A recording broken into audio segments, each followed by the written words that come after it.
States is one of 7 countries in the world that hasn't ratified the UN Treaty on Women's Rights, along with Iran, Palau, Somalia, Sudan, and South Sudan. And the question is why?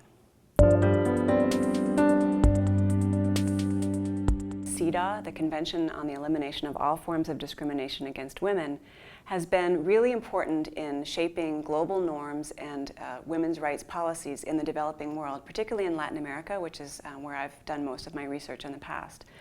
So the question that was kind of a casual question, why hasn't the US ratified it, kind of became more and more curious to me, and so I started doing some research to find out why.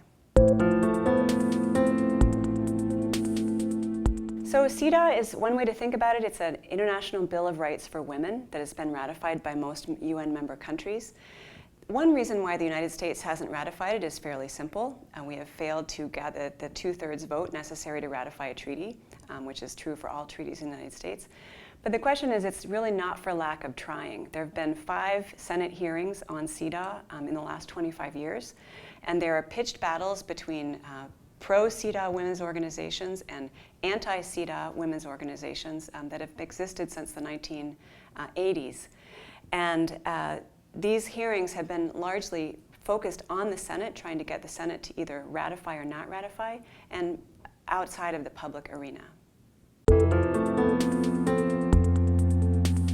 One of the arguments I make about in the book is that CEDAW commits countries to a process of compliance with the provisions of the treaty.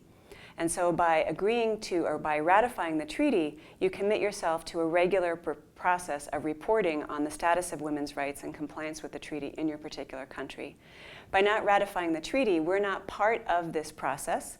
We are not at the table where decisions about global women's rights norms are made, and we're not present in the efforts of getting other countries that we care about the status of women to comply with the convention. So we lose a very powerful tool in shaping global women's rights norms.